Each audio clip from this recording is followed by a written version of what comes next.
Now, what we see here is that there is a specific period of time designated for Israel. Что мы видим? Есть определенный конкретный промежуток времени, который Бог дает именно Израилю. And it is identified as 70 periods of 7. И он назван 70 седьмин. Which means it is talking about a period of 490 years. И это период 490 лет. And this passage tells us when it begins И этот отрывок говорит нам, когда этот период начнется and when it will end. и когда он закончится. All right? Хорошо? So it will begin when there is a decree issued to restore and rebuild. Итак, этот период начнется, когда будет выпущено повеление о восстановлении и отстройке. So we will have to understand what is this decree. И нам важно понимать, что же это за повеление. It is not simply a decree to go back to the land, Это не просто повеление пойти назад в землю, but the idea is to restore and completely rebuild the city. но идея в том, что это будет повеление о восстановлении и полной отстройке города. It also includes building it with plaza and moat. И также включает в себя это пророчество восстановления улицы и стен. And this idea is the plaza would be the marketplace. И улица подразумевается, что это, как плаза, да, в английском, рынок. And the moat would indicate like defenses. А стены это как защитное сооружение, да, то есть внутренняя часть города, где жизнь идет, и защитное сооружение, стен. So it breaks down this initial part into a period of 7 weeks and then 62 weeks. И вот этим разбивается вот этот изначальный период на периоды в 7 седьмин и 62 седьмины. So 70 times 7 equals. Итак, 70 раз по 7 это 490. But 7 plus 62 Но 7 плюс equals 62 это 69. 69. So obviously there is a difference between И the потому 69 очевидно, что есть различие между 69 and the 70th. седьминами и 70-й. Okay? Now verse 26 tells us И стих 26 говорит нам, that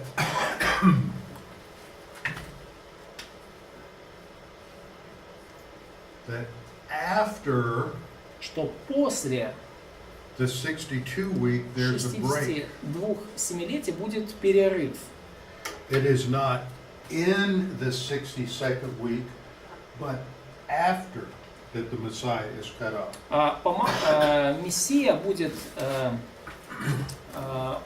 предан смерти, да, или как в современном синодальном, да, будет предан смерти Христос не на 62-ю седьмину, а после 62-й седьмины.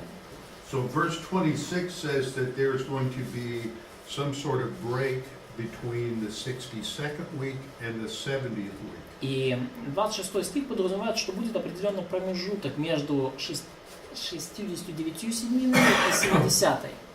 It doesn't tell us how long that break will be. И не говорится при этом, каким долгим будет этот промежуток времени. It tells us that during that time the Messiah is cut off. Сказано, что вот в конце этого периода, в течение него, Мессия будет предан смерти.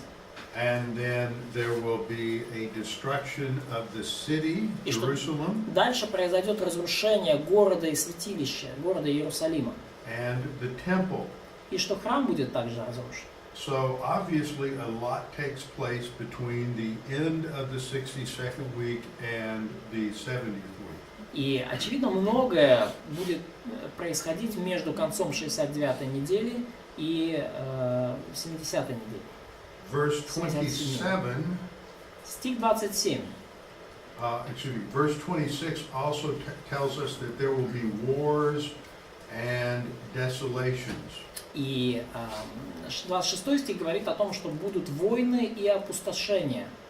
Okay, so a lot will take place between these two in this in-between period. То есть многое будет происходить вот в этом промежутке между вот этими двумя периодами, 69 и 70. Okay, and then verse 27 says verse 26 introduces this person called the prince who is to come. И в 26 стихе также появляется вот этот вождь, который придет. Now, the people of the prince are the ones who destroy the city and the sanctuary. Народ вождя, который придет, это те самые люди, которые уничтожили храм и город. But the prince who is to come is not necessarily involved with the destruction of the temple. Но сам этот вождь, да, который придет, совершенно не обязательно, что он сам лично участвовал в разрушении храма. He could come much later. Он может прийти намного позже. And he will be identified by making a covenant with the many, which is Israel, for 1 week or 7 years. И вот этого вождя можно будет определить, потому что он заключит союз, завет со многими на 7 лет. Это современный перевод. Да? В Содержании утвердит завет для многих одна семья. We're told that this 7-year period is then divided into 2 3.5-year periods. И далее нам сказано, что в половине седьмины прекратится жертвоприношение. То есть этот период в 7 лет будет разделен на 2 меньших периода, 2,5 по 3,5 года каждый. Okay, and that something horrendous, something horrible will take place in the middle of the week. И что-то очень мерзкое, отвратительное и ужасное случится как раз-таки посередине вот этой седьмины. He will put a stop to sacrifice. Он, то есть вождь, он приостановит жертвоприношения. So, wait a minute. Подождите. To stop sacrifice, what must be taking place? Для того, чтобы остановить жертвоприношение, что должно иметь место? Темпл. There must be a temple. Должен быть храм. And they must have restored the daily sacrifice. И это значит, что они должны восстановить ежедневное жертвоприношение. So that means that in the in-between period, и это значит, что вот в этом промежуточном периоде not only will the temple be destroyed, не только храм будет разрушен, but there has to be enough time for the city and the temple to be rebuilt. Но должно пройти достаточно время, чтобы и город, и храм были восстановлены.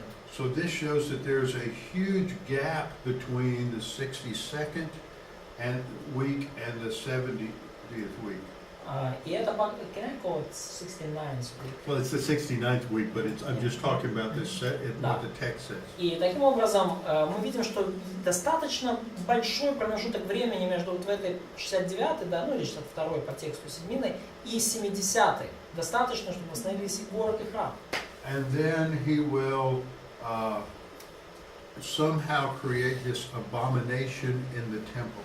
И потом каким-то образом произойдет вот эта мерзость, опустошающая мерзость запустения в храме. But eventually he will be destroyed. Но в конечном счете вот этот вождь, опустошитель будет уничтожен, его постигнет предопределенная гибель.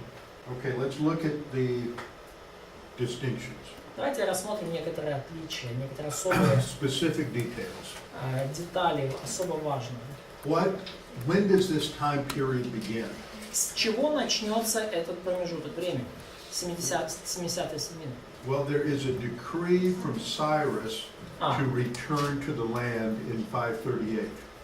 Простите, с чего начались 70 седьмин? Во-первых, был указ Кира о разрешении евреям вернуться в землю. Second, there is a decree mentioned by Darius Hystaspes 538 году. that's mentioned in Ezra chapter 6.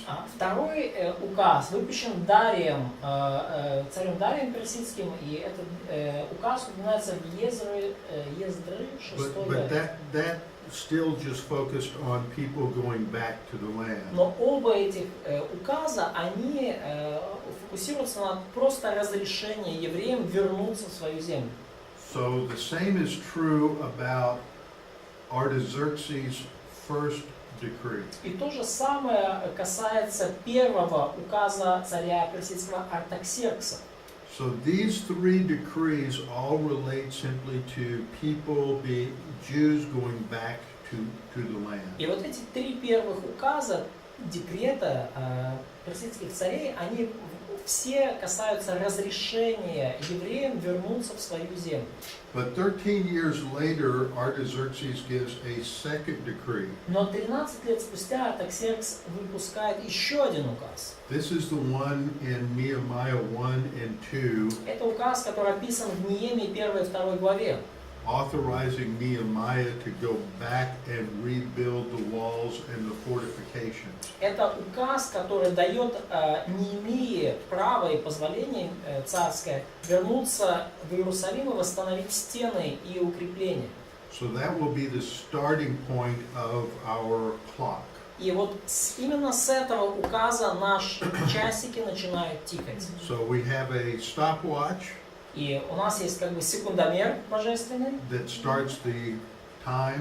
И вот этот секундомер включился. Now, the И время reason пошло. we believe these years are only 360 days И вот причина, по которой мы верим, что эти годы, это годы по 360 дней.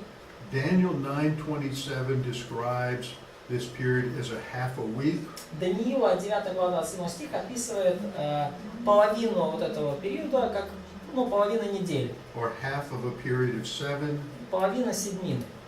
So that becomes 3.5. То есть это как 3,5. Then in 3,5 года. Daniel 7:25, Daniel 12:7, Revelation 12:14, it's just the same period is described as time, times, and a half a time. Потом в Даниила 7, 12 главе, также в Откровении, этот же период назван как время, времена и половина времени. Okay, so the first time is a singular and it refers to 1 year. Время первый раз это как бы единственное число, это 1 год. The second times refers to 2 years. Потом времена во множественном это 2 года. So 1 plus 2 equals 1 плюс 2 равно 3. 3, Откровение. And then a half a time И половина времени would be a half a year. это полгода. So a half a week equals 3 equals time, times, and a half a time. Поэтому время, времена и пол времени это опять же 3,5 года. Половина это и See, in Revelation 12:14 and 12:6, И в Откровении in the same 12.14 и 12.6 в том же самом контексте. this period is described as also 1,260 days. Этот период также описывается как 1260 дней. And then it's also described as 42 months. И также он описан как 42 месяца. So 42 months equals 1,260 days Итак, 42 месяца это 1260 дней. is the same as time times half a time and a half a И week. это то же самое, что время, времена и пол времени, или половина седьмины. So when you divide 1,260 days by 30, И если вы разделите 1260 дней на 30, you get 42. получите 42 месяца. So it works out Поэтому mathematically математика работает как в аптеке. that this is a lunar month of only 30 days. И мы видим, что речь здесь идет о лунных месяцах, каждый из которых продолжительностью 30 дней. That means each year would equal 360 И это days. значит, что каждый год тянется 360 дней. So, if you take 69 years, that's this period, Если возьмете 69 лет, это вот весь этот период, 7 плюс 62, and you multiply that by 7, и умножите все это на 7, and you multiply that by 360, и потом умножите, то есть вот эти 69 седьмин на 360 дней каждая, that comes to 173,880 days. то получите 173 880 дней. So this first period of time of 69 weeks Итак, вот этот первый период времени, 69 седьмин, equals 1,783,880 это days. 173 880 дней. Wow, that's pretty impressive. And Впечатляет. you ought to memorize that number. Вам нужно заучить на память это число. This is the most important prophecy in the Bible. Это самое важное пророчество Библии. When I first started teaching, I memorized that number. Я, когда первый раз начал преподавать вот на эту тему, я заучил это число на память 40 years ago. 40 лет назад. So I always, whenever I teach this, I don't have to go back and remember it. Ну и опять же, я, конечно, это помню, да. Я постоянно это учу, поэтому мне оно освежается в памяти регулярно. Because that tells us that from the beginning of this time period И это говорит нам, что с начала вот этого периода to the time before the cutting off of the Messiah и до времени, когда Мессия будет предан смерти, is going to be 173,880 days. пройдет 173 880 дней.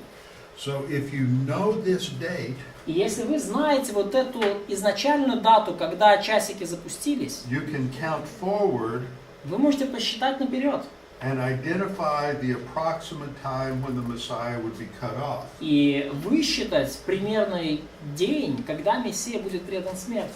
Now, remember those of you who were at church Sunday morning, И помните, те из вас, кто был в церкви Слово Божье в это воскресенье, when Mary and Joseph brought Jesus to the temple, когда Мария и Иосиф принесли Иисуса в храм, they are met by two people.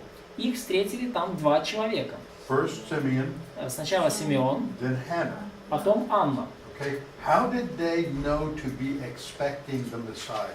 Откуда они знали, что примерно в это время надо ждать Мессию? They counted. They counted. Они посчитали. See, there was this time period at Jesus' birth where there was a messianic expectation everywhere. То есть понимаете, что как раз во времена примерно рождения Иисуса люди уже везде ждали Мессию, было ожидание, вот где-то сейчас должен он появиться. How did the Magi know to look for a sign in the stars? Откуда волхвы знали, что надо ждать какого-то знамения на небе, на звездах? Высчитали. They counted. They count. Who were the Magi? Кто были волхвы? They were astronomers, basically. Astronomers, yes. No, more than that. Даже не только это. The Magi were a tribe of Medes. Вообще волхвы это вот из медийского племени, медяне. Да? Okay? Who were the Medes? Кто были медяне? Ну, Okay? Gentiles, mathematics. Okay. First you have Daniel is taken captive to Babylon during Nebuchadnezzar. Сначала во время Навуходоносора Даниил был уведен в плен в Вавилон, так? Yeah. Then in Daniel, was it Daniel 5? Daniel 5, the Medes and the Persians captured Babylon. Потом в Даниила 5 главе Мидо-персы захватывают Вавилон. Почти без And боя. Daniel has a major role to play also among the Medes and the Persians. И Даниил, непотопляемый, он начинает первую скрипку играть и у персов тоже, у Мидо-персов. Because he could interpret prophecy, he was considered to be part of these Medes who studied the stars. И поскольку он мог истолковывать пророчество, то он почитался на равных вот с остальными медианскими вот астрономами, которые истолковывали звезды. Do you think he might have told them about the prophecies of Messiah in the Old Testament? Как вы думаете, мог ли он им сказать о мессианских пророчествах Ветхого Завета? Do you think he might have told them about his prophecies? И как вы думаете, мог ли он сказать медианским астрономам о своих пророчествах? So one tribe of the Medes were called Magi. И одно из, так сказать, колен, да, одно из, вот, как бы, один из родов медиан, они назывались волхвы. I believe that some of them became believers. Я верю, что некоторые из них стали верующими. And they passed down this information from generation to generation. И они эту информацию о будущем Мессии передавали из поколения в поколение. And so there was always a group of Magi who were believers who were looking for the Jewish Messiah. И всегда была в истории такая группа волхвов, верующих, астрономов, которые ждали Мессию. They were counting the days. И они отсчитывали деньки. Now we know we can date Artaxerxes' decree. И мы можем точно датировать указ Артаксеркса. And so it was given on March the 5th, 444 BC. И этот указ был дан 5 марта 444 года до нашей эры. And if you count the days, И если вы посчитаете деньки, then you end up with March 30th in AD 33. то вы увидите, что закончится этот период 30 марта 33 года. So if you take 444 BC И если вы берете 444 год за отправную точку and add to it 33, и добавляете 30... okay, Если вы берете 444 года нашей эры и отнимаете 33, from 444 to 33 is 477 years. да, то получаете 476 лет промежутка. But you go from BC to AD, И важно помнить, что при переходе от летоисчисления как бы до нашей эры и после but нашей, there's no year zero. то нету нулевого года. So you subtract one, Поэтому один год надо отнять. and that's how you get 476 И years. вот так вы приходите к цифре 476 лет. What happened 476 years ago? Что случилось 476 лет назад? That was a long time ago. Это было давным-давно. Yeah, that was just after the Protestant Reformation. Это было как раз только-только протестантская реформация началась. You know, that was about Кальвин, Лютер. that was about 1540, what, 43, 42? 1542, It's a long time 1543. ago. Давно это было. Okay, now, Теперь, if you take 476 years и если вы берете 476 лет and you multiply that by our 365 and a quarter и days, умножаете на 365 дней с четвертью, как мы сейчас считаем, you come to 173,855 days. то получаете 173 855 дней. Okay, this is what you have in a according to accurate calendar. То есть вот что вы получаете, какую, буквальное по нашим дням количество по нашему календарю. Now there are 25 days between March the 5th and March the 30th. И таким образом мы видим разбежку 25 дней между 5 марта и 30. Now we know Jesus was crucified on March the 30th because he was crucified on Passover. И мы знаем, что Иисус был распят 30 марта 33 года, потому что он был распят на Пасху. So the day the entry into Jerusalem before Passover was on the Sunday before. И триумфальный вход в Иерусалим состоялся за неделю до этого. So if we add 173,855 days И поэтому, если мы сложим 173 855 дней, to the 25 days between March 5th and March 30th, добавим 25 дней между 5 марта и 30 марта, we come to 173,880 days. то вот получаем ровно 173 880 дней. See, this is a very important prophecy, not just for future times, but because it tells us exactly when Jesus would be cut off, when he would be crucified. И это очень важное пророчество не только касательно будущего в последних времен, но оно четко говорит нам, когда Мессия будет предан смерти, когда он будет распят. Yeah, so this prophecy is given 538 years before Jesus is born. И это пророчество дано за 500 практически лет до того, как Иисус родился. So what we have is the decree to restore on March 5th, 444. Итак, мы видим, 5 марта 404 года был издан указ о восстановлении Иерусалима. This is in Nehemiah 2, 1 through 3. Неемия 2 глава, 1 по 3 стих. So we have 7 plus 62 weeks equals 69 weeks. И мы видим 7 плюс 62 седьмины, 69 седьмин. And that takes us to March the 30th of AD 33. И это приводит нас четко к дате 30 марта 33 года. Jesus enters Jerusalem on that day. И в этот день Иисус вошел в Иерусалим. And so the text says after И, the 69th week he will be cut off. и текст говорит, что после 62-й седьмины он будет предан смерти. Okay, so here we have the math again. По истечении 62 седьмин. И тут снова математика. So that comes to 173,880 days. Итак, 69 седьмин, как мы уже посчитали, 183 880 дней. But what happens to the other 7 years? А куда девались еще 7 лет? Вопрос. Now, in covenant theology, they say that they interpret the first part literally. И в заветном богословии они первую часть истолковывают буквально. But the last part they spiritualize to describe the entire church age. Но, like 77. Yeah, 7 years equals 2018 at least. То есть в заветном богословии 69 седьмин истолковывают буквально, но 70-ю седьмину истолковывают аллегорически. Это описание символическое века церкви, и седьмина тянется уже, считайте, там 2000 практически лет. Remember I said in dispensationalism we literally interpret consistently.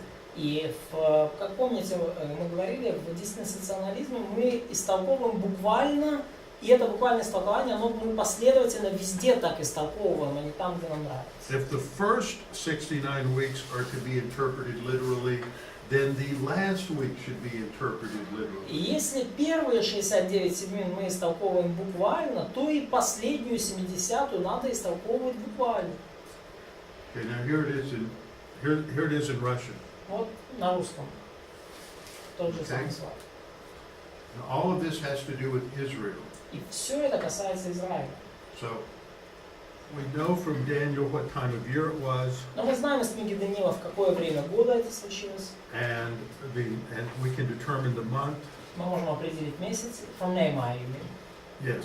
Из Неемии, пардон, мы можем узнать, когда это случилось и какой был месяц. And according to Persian custom that we've seen, И согласно персидским обычаям, которые мы видим, decrees were all published on the first day of their month.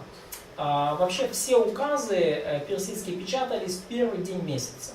And Публиковались. that would convert to our calendar to March 5th. И вот первый день месяца Ниссана на наш календарь переводится как 5 марта. Yeah, there are numerous scholars who have spent, lifetime investigating these То есть things. многие ученые жизнь положили на установление этой даты. So after the 69th week, И после 69 седьмин the Messiah is cut off. Мессия предан смерти. The temple is destroyed, the city is destroyed, Храм через какое-то время разрушен, город также разрушен. and then some indeterminate time forward, the coming prince arrives. И через какое-то неопределенное время появится вот этот вождь, который придет.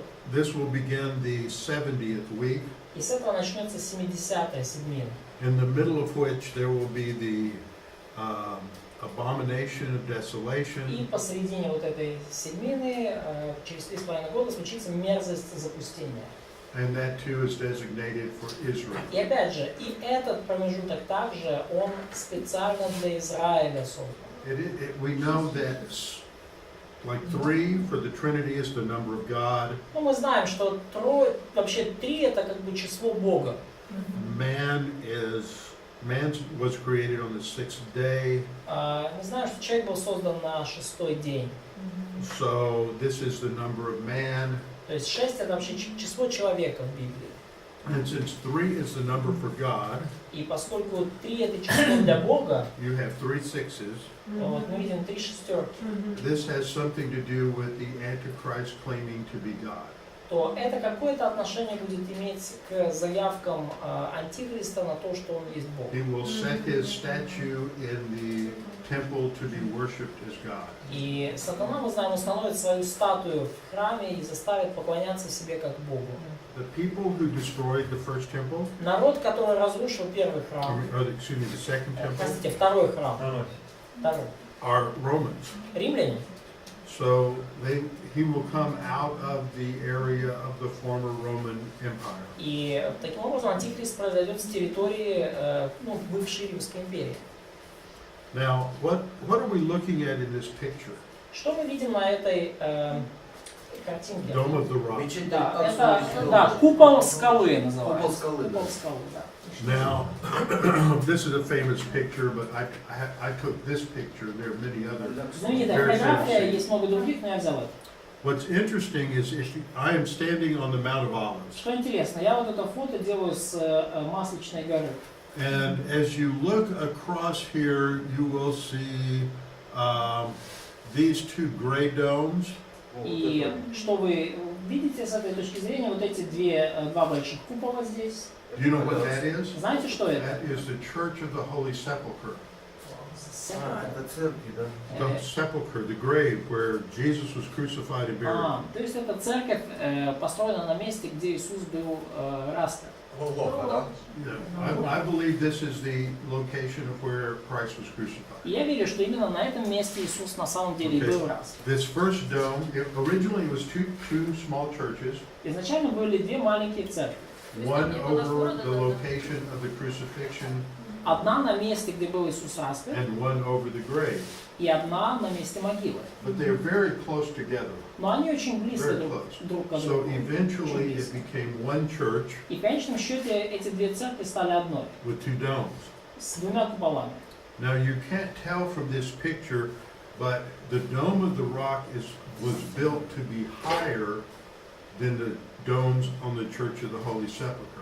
И вы, конечно, с этой фотографии, может, не заметите этого, но вообще вот церковь, вот эта купол скалы была построена изначально с замыслом быть выше церкви на месте распятия. Why was that? Почему?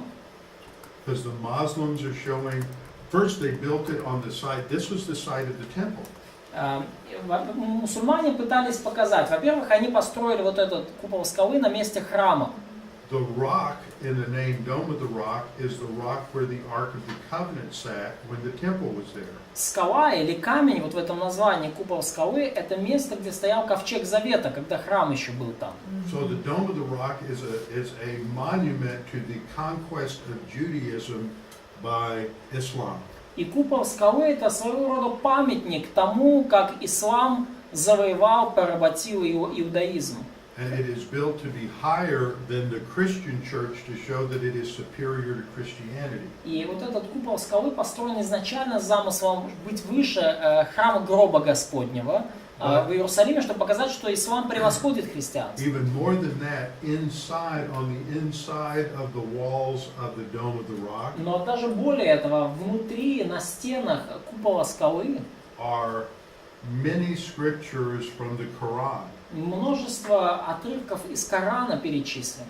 All of these scriptures attack the deity of Jesus. Все эти отрывки Корана, они являются, они противоречат тому, что Иисус есть Бог. These are verses that say Jesus is only a prophet, he is not God. Это все стихи, которые говорят, что Иисус, Он лишь пророк, Он не Бог. These are verses that say Islam is superior to Это Christianity. стихи, которые говорят, что ислам превосходит христианство. That the Dome of the Rock, nobody ever says this. И никто никогда вам этого не The скажет. Dome of the Rock is an abomination and blasphemy against the God of the Bible. Но купол скалы, вот эта мечеть, это как раз таки это мерзость, это плевок в лицо Богу Библии. And the fact that it stands there is a testimony to their their desire to destroy Christianity and Judaism. И тот факт, что эта мечеть там стоит, это факт, это подтверждение их желания военным образом уничтожить и христианство, и иудаизм. Now, if you look over here, you will see this steeple here on a church. И если посмотрите, то увидите, вот тут тоже виднеется церковь. Okay, and that steeple Такая высокая башня церковная. That steeple is on a Lutheran church. И это башня лютеранской церкви. Now, if you look just past it right over here, you can just see the rooftop. И если вы посмотрите там чуть-чуть дальше, увидите крышу. Right here, this rooftop right here. Вот прямо там. Okay, that is where Nina works. Там работает Нина. In this picture, И на этой вот картинке, да, на этой фото. the Al-Aqsa Mosque is just to the left. Мечеть Алякса, она просто вот налево от картинки, она просто не влезла в кадр, да? That is actually the operational mosque. Это действующая мечеть Алякса. The Dome of the Rock is more of a monument. Мечеть Купол Скалы это больше памятник, чем действующая мечеть. Oh, look at this. Here is a map of Смотрите, карта Jerusalem at the time of Jesus. Иерусалим во времена Иисуса. Okay, Кто ее нарисовал? this is the Temple Mount. И вот это храмовая гора. Okay, over here, here's Gethsemane. Там Over Гефсиманский here, сад. the Mount of Olives. Там Масличная гора, с которой делалась фотка. Okay, and in this area right here is Herod's palace И вот в этой области находится дворец Ирода and the Praetorium. и притория Пилата. This is approximately where the Jaffa Gate is today. Jaffa Gate would be probably something like here. И примерно в этом Okay. месте находятся ворота Иафы в наше время. Now, at the time of Jesus, Во времена Иисуса the wall of Jerusalem came like this. стены Иерусалима, они шли где-то так. We know this. Мы это знаем. It wasn't discovered until I think the early 90s. Это обнаружили только где-то в начале 90-х. Right here, Прямо здесь, this is maybe 50 meters, может быть, на расстоянии 40 50 to метров. 50 meters. Okay, right here. 40-50 метров. Okay. There was a Russian Orthodox church that is built right here. Была русская православная церковь, построенная прямо здесь. And they were excavating in the basement to expand the church. И они делали, такие земельные работы в подвале церкви, чтобы церковь немножко расширить. And they discovered the remains of this wall. И они обнаружили остатки древней стены. Now, Josephus talks about another wall that was built here in AD 40. И Иосиф Флавий пишет о другой стене городской в Иерусалиме, которая была построена в 40-м году нашей эры. And this was the only wall that we knew of for sure until 1990. И это была единственная стена, о которой мы знали наверняка до 1990 года, когда вот это When they обнаружилось. discovered this wall. Когда они обнаружили в 90-м году где-то вот эту стену. So because this was the only wall that we knew about, И поскольку мы знали тогда еще только о той стене розовым, которая, many people disputed whether the Church of the Holy Sepulchre was in the correct location. многие подвергали сомнению, что церковь, храм гроба Господня стоит в правильном месте, где это действительно находилось. Because they thought it was inside the wall. Поскольку они думали, так получается, что вроде внутри городской стены стоит храм. Now Josephus talks about this first north wall here, И Иосиф Флавий говорит об этой первой северной стене. and this здесь. was the wall that was discovered in 70. И I mean именно in 1990. эту стену мы обнаружили в 1990 году. So this is documented back to about the 2nd century that this was a location where the crucifixion took place. И у нас есть документы порядка 2-го столетия нашей эры, которые четко указывают, что именно на этом месте случилось распятие. Here's another picture of the Вот еще old city. одно изображение старого города. See, it is not very big. Город был не очень-то большой. So from the temple То есть от храма to the place where Jesus was crucified. до See, места, где был распят Иисус. here's that wall. Вот эта Okay? стена. Вот она. I have walked this distance many times. Я много раз ходил по этой дороге, по этим путем. It is not more than 300 meters. Там 300 метров максимум. It may be only 200 meters. Может быть, даже 200. It is not long. Это не Okay. так долго. But Jesus is crucified outside the wall. Но Иисус, тем не менее, был распят за воротами So города. this- За стенами города. This is a small area. Это маленькая территория. Jerusalem was not real big. Иерусалим в то время был не такой уж и большой. The historic route is called the Via Dolorosa. Историки говорят о так называемом Via della Rosa. This was where they had Antonia Fortress. Вот там у них была крепость Антония, возле храма. And for many years, this is where they thought Pilate's Praetorium, where Pilate И was. в течение многих лет они считали, что именно там находилась притория Пилата. But in the last 100 years, they've become convinced that the majority of archaeologists that the Praetorium was next to Herod's palace. Но в последние 100 лет большинство археологов они убедились, что притория Пилата находилась рядом с дворцом Ирода. And so the Praetorium was here. Поэтому притория была здесь. And so Jesus would have walked from here to Golgotha. Поэтому вот такое небольшое относительное расстояние Иисус должен был преодолеть до Голгофы. Okay, so that is roughly coming out here Это как вот здесь выйти, and пройти walking this ворота, way. и вот. This distance, notice, see, this is like, it's Обратите even shorter внимание, than I thought. This is probably maybe 120 to 140 meters. это расстояние где-то 120, 140. Это еще короче, чем до храма идти. Метров, да? Нет, да. Но его когда распинали, ему было видно там. Очень хорошо. So when he was crucified, he probably saw the temple very well. No, because Нет, there's a wall. He wasn't там high. стена. Она была Он не был поднят He высоко. wasn't high. He's down by the road. Он не был поднят где-то высоко даже, он стоял возле дороги.